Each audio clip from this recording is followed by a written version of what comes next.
The massive space station gleamed like a jewel against the black of space. Hundreds of ships moved in and out of its docking bays like insects around a hive. The Starhaven sat in Bay 7, its silver hull polished to mirror brightness. It was the most expensive passenger ship in the galaxy. Jake Morrison walked through the station corridors with steady steps. His worn military jacket had seen better days. Small tears and patches showed where it had been repaired many times. His boots made soft sounds on the metal floor. Other travelers moved around him in flowing robes and bright colors. They smelled of expensive perfumes and spoke in musical voices. Jake carried only a small bag over his shoulder. Everything he owned fit inside it. He had been traveling for 3 days to reach this station. The ticket in his pocket had cost him 6 months of savings. But he needed to get home to Earth. His sister was getting married and he had promised to be there. The entrance to the Starhaven looked like a palace. Crystal pillars reached up to a curved ceiling painted with stars. Floating lights moved slowly through the air. The floor was made of some kind of stone that seemed to glow from within. Jake had never seen anything so fancy. Behind a curved desk stood a tall alien with silver skin. His name tag said Zeftar. He wore a uniform that probably cost more than Jake made in a year. When he saw Jake approaching, his face changed. His eyes became cold and his mouth turned down. Jake walked up to the desk and pulled out his ticket. Jake Morrison reporting for passage to Earth sector. Zeftar barely looked at the papers. His fingers, long and thin like spider legs, picked up the ticket as if it might be dirty. He held it far from his face and made a show of reading it. Behind Jake, other passengers began to notice what was happening. "I see," Zeftar said in a voice like ice. "You claim to have purchased passage on this vessel." "I did purchase passage," Jake said quietly. "My papers are all in order." A group of Altarians in silk robes moved closer to watch. Their skin was pale blue and their eyes were large and dark. They whispered to each other in their musical language. Jake caught a few words. They were calling him a savage. Zeftar set the ticket down and leaned forward. "Perhaps there has been some mistake. This ship serves only the most refined passengers. We cater to beings of culture and sophistication. Surely you can understand that someone of your background would be more comfortable on a cargo transport." Jake felt heat rise in his chest but kept his voice level. "What exactly is wrong with my background?" "Well," Zeftar said with a thin smile, "Earth is what we call a death world. Everyone knows that humans are violent and unpredictable. You fight wars over the smallest things. Your planet tries to kill you every day with its weather and animals and diseases. How could someone from such a place possibly fit in with civilized society?" More passengers had gathered now. Jake could feel their eyes on him. A group of Centaurians with their metal implants stood near the crystal pillars. Their 4 eyes blinked in sequence as they watched. Some Kornak merchants in expensive furs pointed at Jake and laughed. "My ticket is valid," Jake said again. "I have the proper documentation and I paid the full price." Zeftar picked up the papers and made a show of examining them again. "These may be technically correct, but we maintain standards aboard this vessel. Our passengers expect a certain level of refinement. I'm sure you understand that your presence might make others uncomfortable." An Altarian woman in a dress that seemed to be made of liquid light stepped forward. "Is there a problem here?" she asked in accented English. "Nothing that cannot be resolved," Zeftar replied smoothly. This person was just leaving to find more suitable transportation. The woman looked Jake up and down like he was something unpleasant she had found on her shoe. "A Deathworlder," she said with distaste. "I thought they weren't allowed on passenger ships." "Normally they are not," Zeftar agreed. "But sometimes mistakes happen in the booking system." Jake felt his hands tighten into fists but forced them to relax. Years of military training had taught him when to fight and when to walk away. This was not a battle worth having. Not here. Not now. "I understand perfectly," Jake said. He reached out and took his papers back from Zeftar's thin fingers. "Thank you for making your position so clear." As Jake turned to leave, he heard the Altarian woman say to her companion, "Really the standards these days. Next, they'll be letting any savage with money buy passage. The Zentaurians' metal implants clicked as they processed amusement. The Kornak merchants whispered jokes about humans and their primitive ways. Jake heard every word, but kept walking. His boots made the same soft sounds on the glowing floor as he headed back toward the station corridors. Behind him, the lobby returned to its previous atmosphere of quiet luxury. Soft music began playing again. The floating lights dimmed to a comfortable glow. Zeftar straightened his expensive uniform and went back to helping passengers who met his standards of civilization. Jake found a bench in the main station corridor and sat down. Ships came and went through the viewing windows. Most were sleek passenger vessels like the Starhaven. A few were the boxy cargo ships that hauled goods between worlds. Those ships didn't care what planet you came from as long as you could pay. He pulled out his communication device and checked the schedules. There was a cargo transport leaving in 6 hours. It would take twice as long to reach Earth, but it would get him there. The captain probably wouldn't care that Jake came from a Deathworld. Cargo captains cared about results, not appearances. Jake bought a ticket on the cargo ship and settled in to wait. Around him, the station buzzed with activity. Beings from 100 different worlds moved through the corridors. Most ignored him completely. A few gave him the same looks he had gotten in the Starhaven lobby. He had grown used to those looks over the years. Humans were tolerated in galactic society but never truly accepted. They were seen as useful for dangerous jobs and military service, but not refined enough for polite company. Jake had spent 15 years fighting to protect these same beings who now looked at him with disgust. The irony was not lost on him. He had bled on a dozen worlds to keep the trade routes safe. He had stood guard while diplomats negotiated treaties in comfortable rooms. He had risked his life so that passengers could travel safely between stars. And still they saw him as nothing more than a savage from a backward world. But Jake had learned long ago that respect had to be earned, not demanded.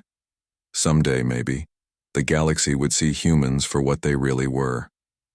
Until then, he would get home the best way he could and be there for his sister's wedding. That was what mattered. Family, honor, duty. The things that made a person civilized had nothing to do with the color of their skin or the world where they were born. 3 hours later, the Starhaven moved through space like a silver needle, threading through black cloth. Inside the luxury passenger areas, soft music played while beings from across the galaxy enjoyed expensive meals and fine wines. The viewing windows showed nothing but stars and empty space. Everything seemed perfect and peaceful. Captain Lisa Hartwell stood on the bridge watching the navigation displays. She had been commanding passenger ships for 12 years, and this route was routine. The Starhaven would reach its destination in 2 days. Her passengers would disembark happy and satisfied. Another successful voyage would be added to her record. The bridge crew worked quietly at their stations. Most were Veltari like Zeftar, with their silver skin and precise movements.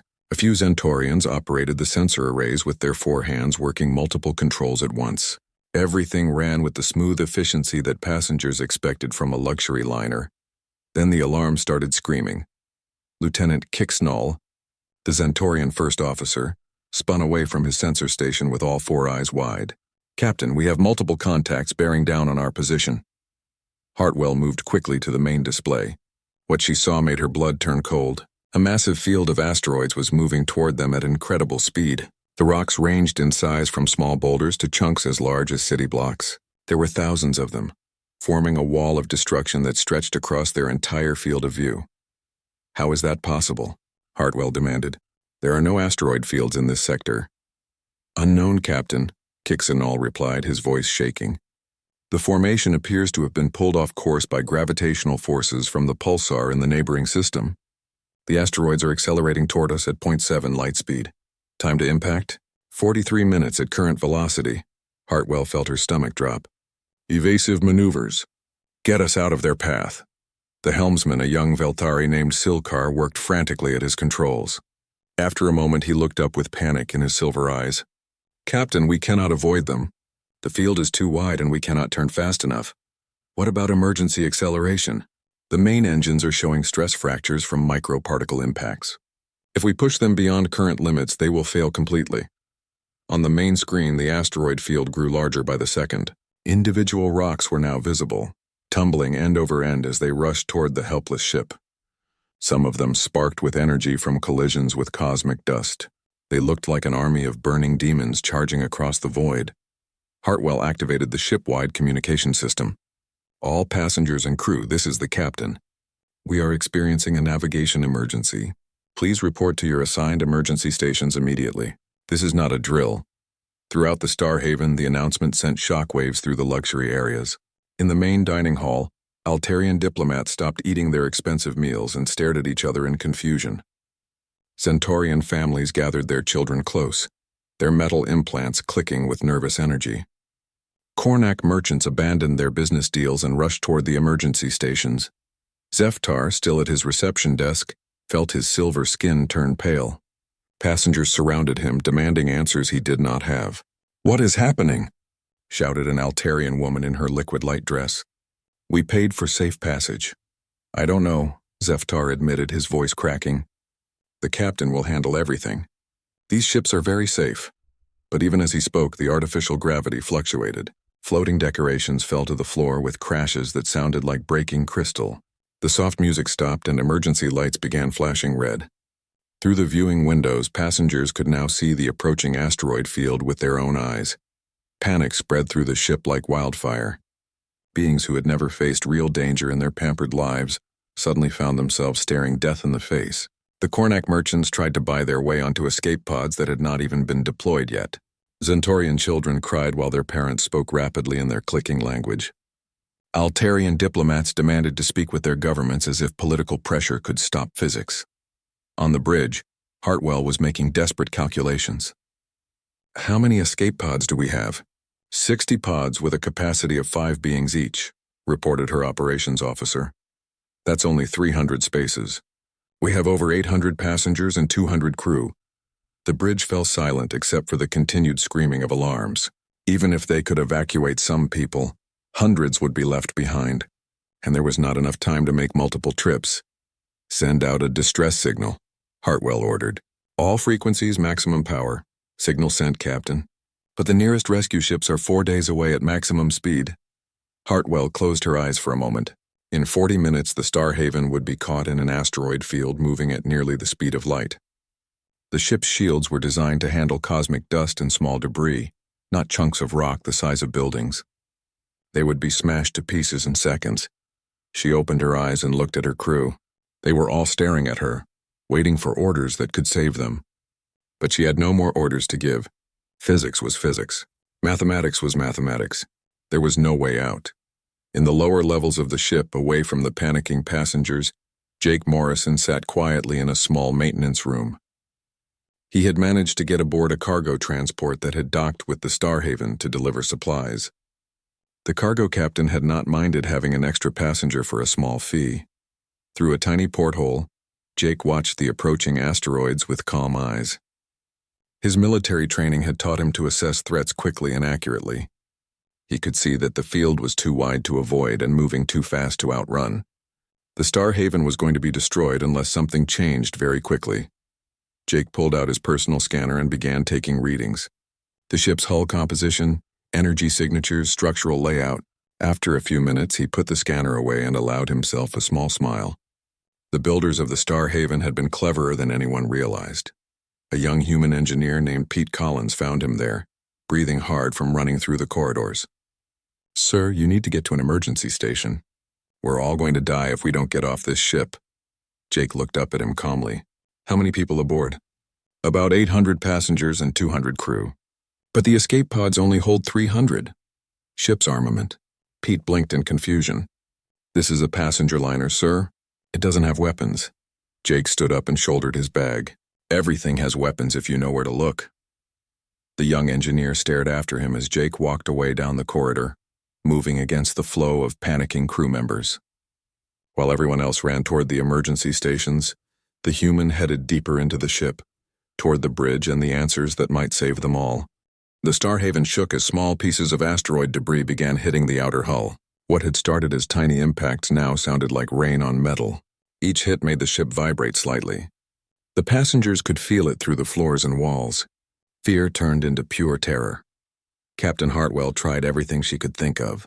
She ordered power redirected from life support to the engines. She had the crew jettison everything they could to reduce mass. She even considered breaking apart the ship's structure to create makeshift shields.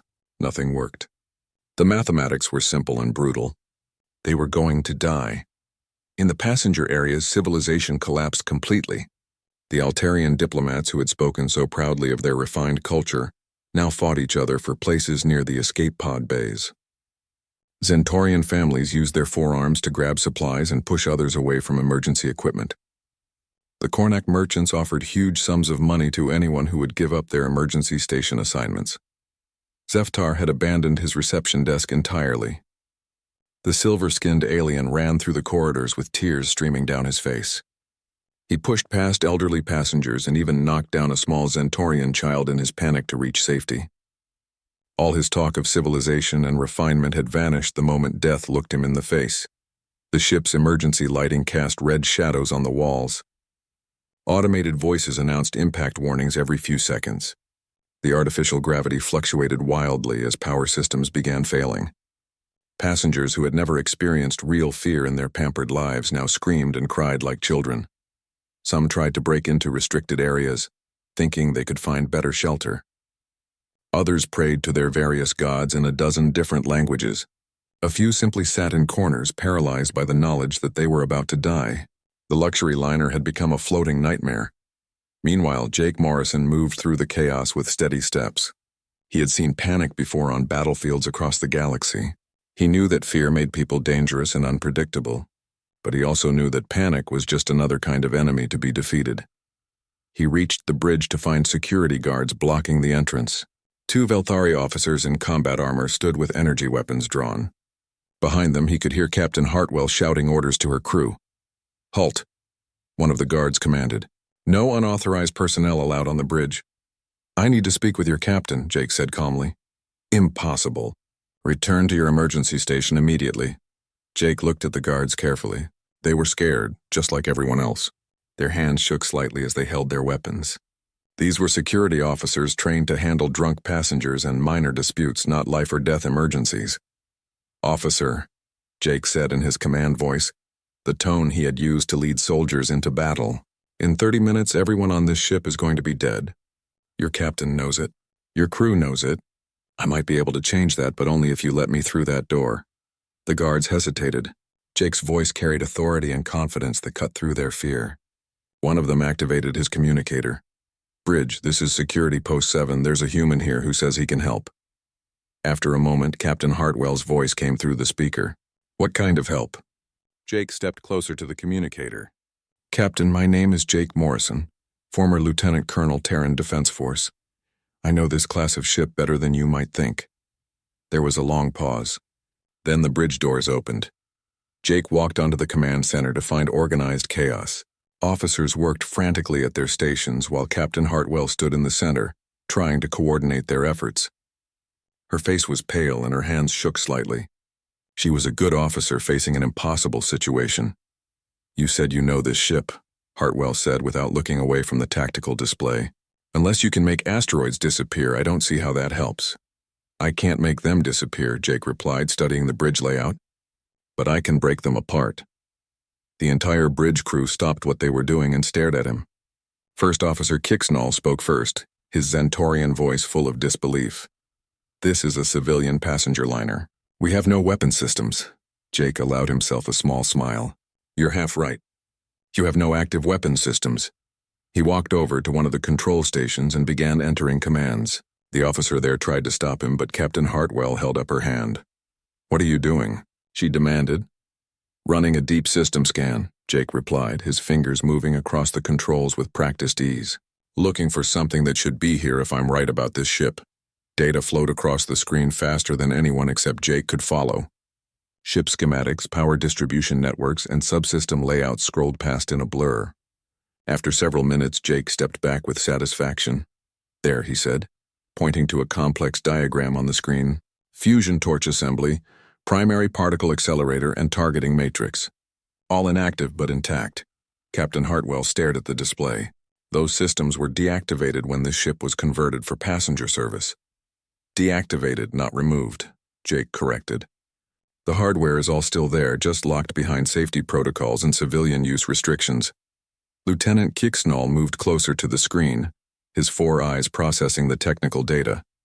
Even if what you say is true, none of us know how to operate military-grade weapon systems.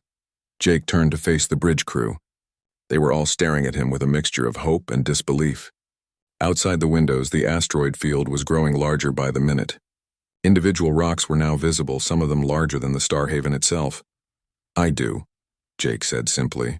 I spent 15 years in the Terran Defense Force. 5 of those years were on ships exactly like this one before they were converted.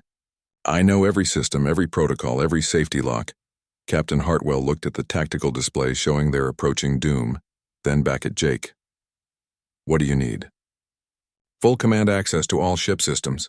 In about 20 minutes. Command access requires authorization from us. Go, Captain. Jake interrupted, his voice cutting through her objections like a blade. In 18 minutes, we're all going to be dead. Your passengers, your crew, everyone. I can save them, but only if you trust me. Hartwell stared into Jake's eyes. She saw something there that her own crew lacked. Calm confidence born from years of facing death and surviving. The kind of steady strength that came from a world that tried to kill you every day. She turned to her first officer. Give him what he needs. Captain, regulations clearly state regulations are for people who expect to live long enough to follow them, Hartwell snapped. Do it. Jake moved to the central command station and began entering authorization codes from memory. 15 years ago, he had helped design the conversion protocols for ships like this one. He had argued that someday the galaxy might need them to be warships again. Today was that day. Jake's fingers moved across the command console like a pianist playing a familiar song. Authorization codes that had been locked away for decades suddenly came alive under his touch. Warning lights began flashing across the bridge as dormant systems awakened from their long sleep. Command access granted, the ship's computer announced in its calm female voice. Military protocols now active. Weapon systems coming online. The bridge crew stared in amazement as their luxury liner began to transform. Through the windows, they could see panels sliding open along the hull to reveal hidden weapon ports. The decorative lighting arrays reconfigured themselves into targeting sensors. Even the beautiful crystal viewing areas repositioned to serve as firing points. Impossible, Lieutenant Chixanall whispered. The conversion was supposed to be permanent. Jake never looked up from his controls. The military doesn't build anything it can't unconvert when necessary. Your government paid for a luxury liner, but they got a sleeping warship. Systems that had been disguised as passenger amenities revealed their true nature.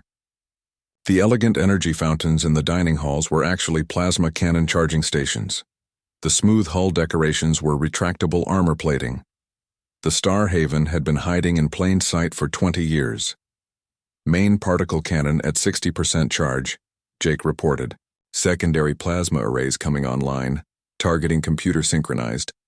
Captain Hartwell watched the transformation with growing hope and disbelief. How many ships like this are there? Most of the luxury liners in the galaxy, Jake replied, still working. The Terran Defense Force insisted on it during the peace negotiations. We agreed to limit our military fleet in exchange for the right to hide weapons in civilian ships. On the tactical display, the asteroid field loomed larger every second. The biggest rocks were now close enough to see in detail. They tumbled through space like mountains thrown by angry gods. Some were pure stone, others were metal-rich ore that sparkled with internal crystals. All of them were moving fast enough to turn the Starhaven into cosmic dust. 15 minutes to impact, reported the navigation officer. Jake's hands never paused in their work. Bringing targeting systems to full power, calculating fragmentation patterns. The main screen filled with complex mathematical projections. Red lines traced the paths of thousands of asteroids while blue vectors showed optimal firing solutions. The computer was solving equations that would have taken human mathematicians hours to complete. Target acquisition complete, Jake announced, beginning primary bombardment sequence. Wait, Captain Hartwell said suddenly. What about the passengers? They don't know what's happening. Jake paused for the first time since taking control. Around the ship, people were still panicking in the corridors and emergency stations. They had no idea that their luxury liner was now a fully armed warship, or that their salvation lay in the hands of the human they had rejected. "Ship-wide communication," Jake said to Captain Hartwell. "Tell them to brace for combat maneuvers." Hartwell activated the intercom system. "All passengers and crew, this is the captain. We are engaging emergency defensive systems. Secure yourselves immediately and prepare for violent movement." In the passenger areas, the announcement caused even more confusion and terror. The Altarians clutched their silk robes and demanded explanations. The Zentarian families pressed their children against the walls. Zeftar and the other Velthari crew members curled into protective positions. Then the Starhaven opened fire. The main particle cannon discharged with a sound like thunder wrapped in lightning. A beam of pure energy lanced out from the ship's bow and struck the largest asteroid dead center. The massive rock, bigger than most space stations, simply vanished in a flash of vaporized stone and metal.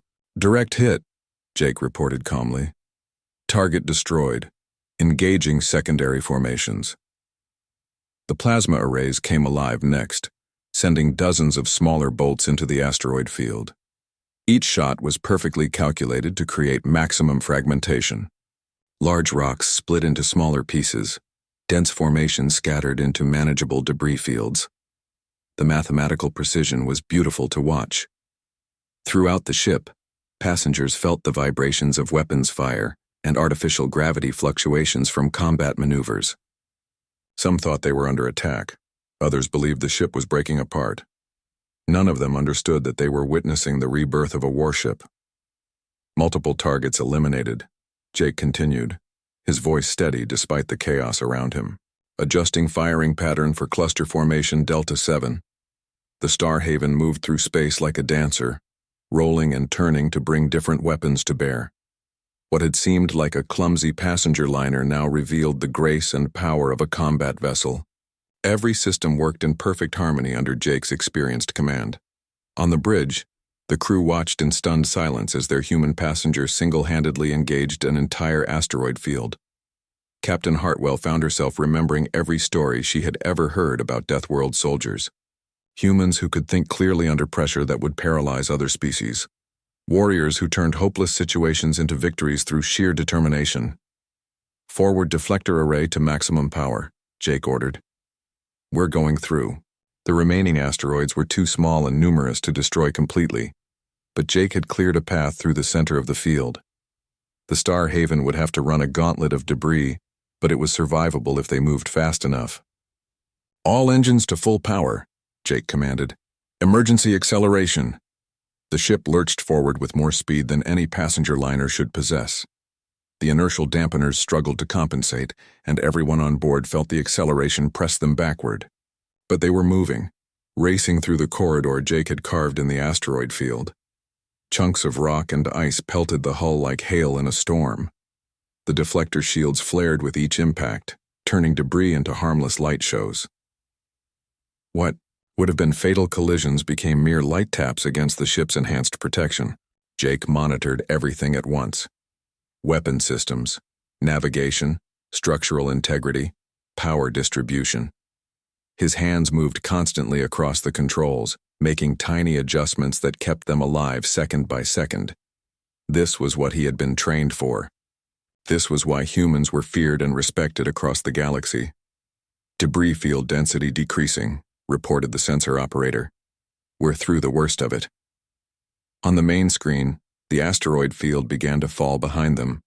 The Starhaven had survived what should have been certain death. Around the bridge, the crew slowly began to realize that they were going to live. "All weapon systems powering down," Jake announced, returning to civilian configuration. As quickly as it had awakened, the warship went back to sleep. Weapon, ports closed, targeting systems retracted, and the elegant decorations resumed their peaceful appearance. Within minutes, the Starhaven looked like a luxury liner again, but everyone on board now knew the truth. Their beautiful, refined ship was a wolf in sheep's clothing, and the human they had scorned was the shepherd who had saved them all. Jake stepped away from the command console and turned to face Captain Hartwell. "Your ship, Captain." Hartwell stared at him for a long moment before finding her voice. "How did you know?" Jake adjusted his worn jacket and picked up his simple bag. I helped write the conversion protocols 20 years ago. Seemed like a good idea at the time.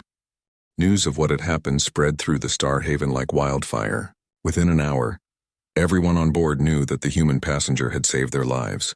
The same beings who had looked at Jake Morrison with disgust now whispered his name with something approaching awe. In the luxury dining hall, conversation stopped when Jake entered. Altarian diplomats who had called him a savage now nodded respectfully as he passed. Zentorian families taught their children to say thank you in English. Even the proud Cornac merchants offered to buy him expensive meals and rare wines.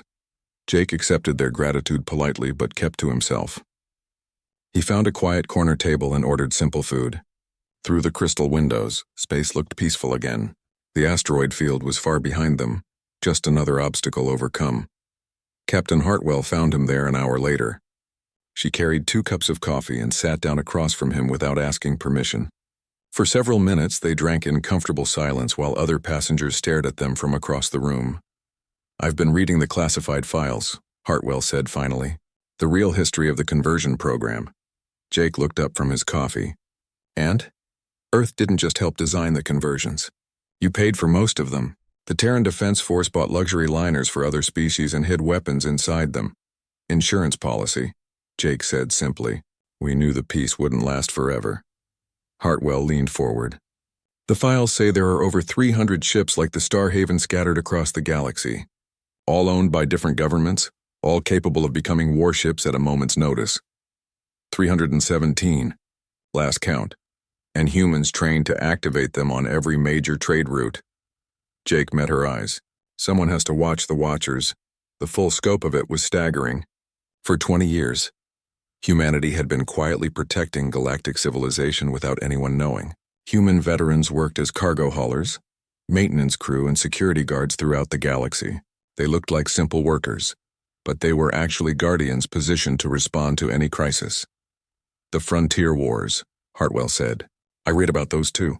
Official records say they lasted 5 years and ended in a stalemate. Official records lie. Humans won, didn't they? You didn't just fight the war, you won it completely." Jake nodded slowly. "Pirates, raiders, slavers, invasion fleets. We broke them all. Made the space lanes safe for everyone. Then why hide it? Why let everyone think humans are just primitive Deathworlders?" Jake smiled sadly. "Because the galaxy is more comfortable that way. Other species can feel superior while we do the dirty work. They get to live in luxury while we stand guard in the dark." Across the dining hall, Zeftar approached their table with obvious nervousness.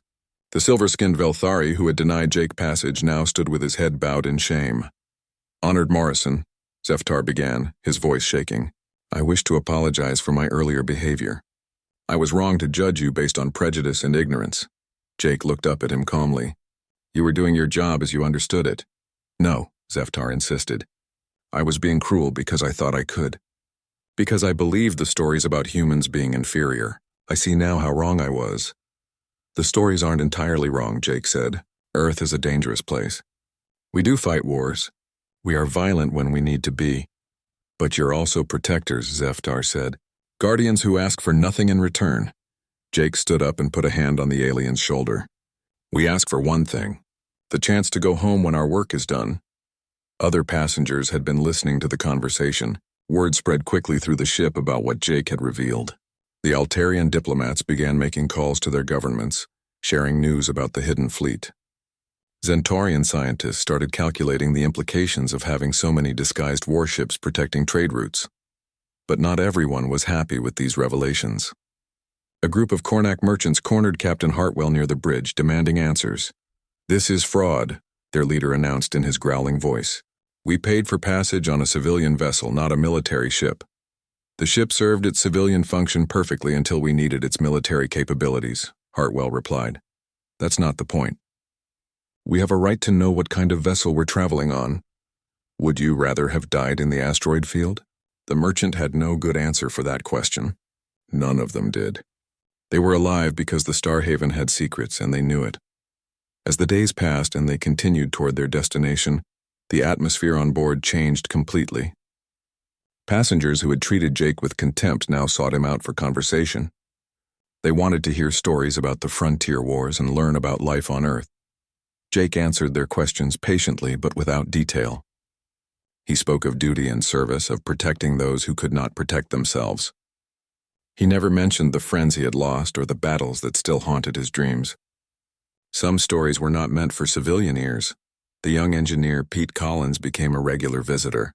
He was fascinated by the hidden technology and begged Jake to explain how the conversion systems worked. "Why did you choose to become an engineer?" Jake asked him one day. "My family has been building ships for 3 generations," Pete replied. "But this is the first time I've seen one that could be 2 different things." "Everything can be 2 different things," Jake said. "The trick is knowing when to be which one." On the final day of the voyage, as Earth grew larger in the viewing windows, Jake stood looking out at his home world. It looked blue and white and peaceful from space. No one could see the storms and predators and diseases that made it one of the most dangerous planets in the galaxy. Captain Hartwell joined him at the window. "Will you stay on Earth?" "For a while," Jake said. "My sister is getting married. After that, we'll see. The galaxy needs people like you. The galaxy has people like me. More than it knows." As the Starhaven entered Earth's orbital space, Jake gathered his simple belongings and prepared to disembark. The same passengers who had watched him leave in disgust now lined up to shake his hand and thank him personally. Zeftar was the last to approach. "Honored Morrison, I have learned something important from you." "What's that?" "Civilization isn't about where you come from or what you look like. It's about what you do when others need help." Jake smiled and shook the alien's thin hand. "Now you're starting to understand."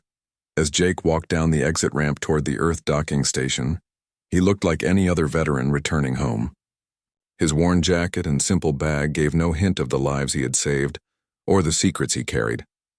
Behind him, the Starhaven settled into its berth, once again appearing to be nothing more than a luxury passenger liner. But everyone aboard would remember the day they learned the truth about the quiet guardians who kept them safe. The galaxy was a dangerous place, full of threats that could destroy entire civilizations. But as long as humans stood watch in the darkness, the lights of peace would continue to shine.